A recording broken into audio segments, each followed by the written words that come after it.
All right, we all know the saying, hire slow, fire fast. But the issue is we're humans. Humans don't like to disappoint and fire somebody. So these are the 5 questions that I ask in every job interview to limit the amount of firing that needs to happen. Check it out. Like 98% of the reason people get fired has nothing to do with their actual skill set. It has 100% to do with who that person is. And typically what happens is they stop showing up, or they start to show up late, or hungover, or they have a terrible attitude all the time, or they're openly disrupting you when you're trying to run a meeting. It has nothing really to do with the actual hands of what they're doing. It has everything to do with the person and the personalities, and these 5 questions focus exactly on that. Give me a time when you had to take action without asking for permission, you just did it. I want people who are able to think quickly on their feet.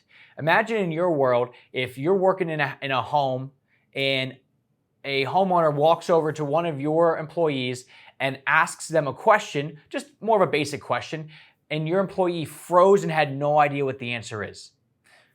That does not instill confidence in the homeowner. The homeowner wants you and your team, because again, we're only as strong as the weakest links on our team. They want to feel comfortable with you in their home. And if your team has no idea basic questions, even if it's not 100% correct, we need people who can think quickly on their feet to make sure that we're continuing to move forward and instill that confidence.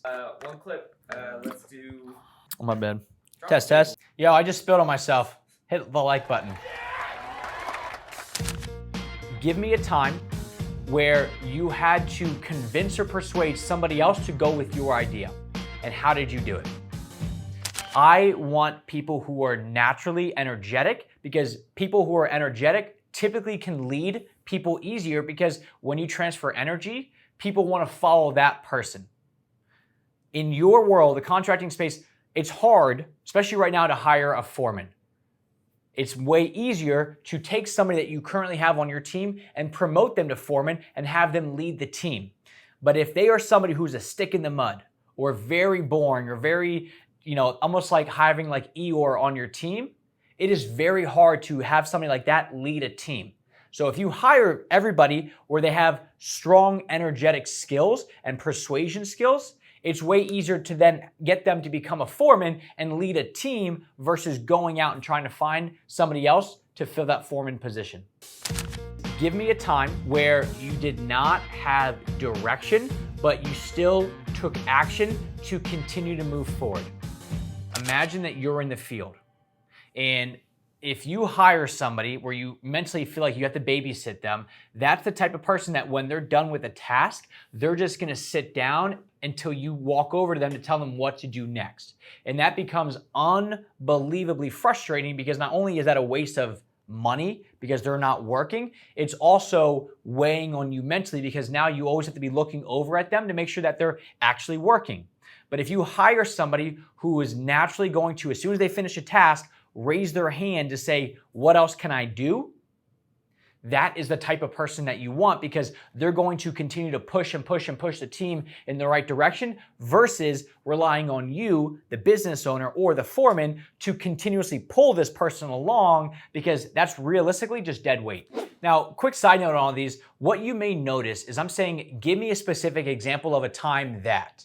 And the reason for that is when I first started this company, I would ask, hey, tell me about your decision-making skills.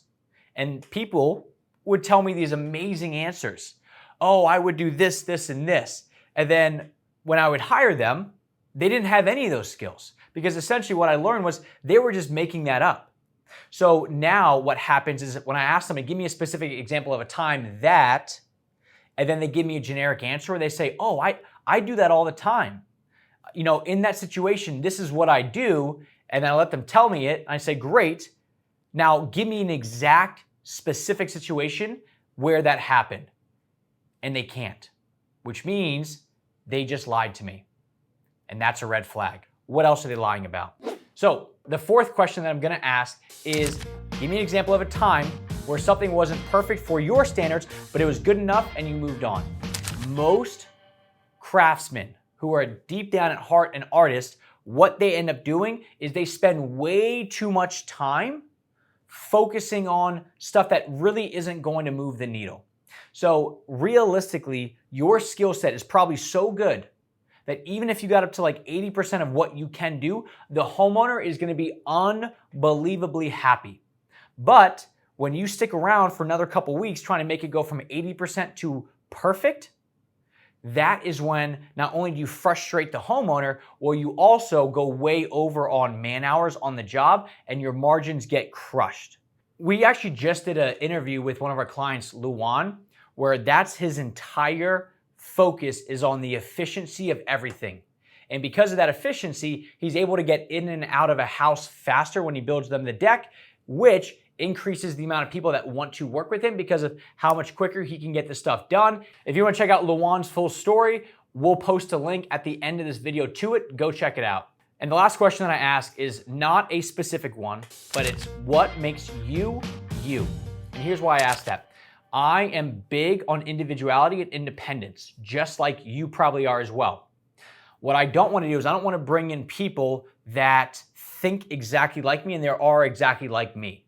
Because I don't want yes men. I want people that are going to be individuals and actually think for themselves and be their own person. And when I get that, I have a multitude of different backgrounds that I can rely on within the team versus just focusing on one single type of person that I want to bring in. I'm big on people being themselves, and if they feel like they can't be themselves at work, they're going to end up leaving the job because they feel like they're having to suppress who they really are. And I want to make sure I don't have that situation here. Now, one thing that you may be noticing with these 5 questions is, if you look behind us, those are our 5 core values over here at CGM. That's how we hire people. If people start to mess up, that's how we fire them. But long story short, this is the DNA of everybody that works here. Because the more that we can bring people in that align with these 5 values, the more that the whole team is gonna come together and push the company in the right direction versus having a bunch of detractors stop the overall company from fulfilling on its overall missions. And those were the 5 questions come from. But in reality, the human side of things is way more important. Let me try that again because I know you fucking hated it.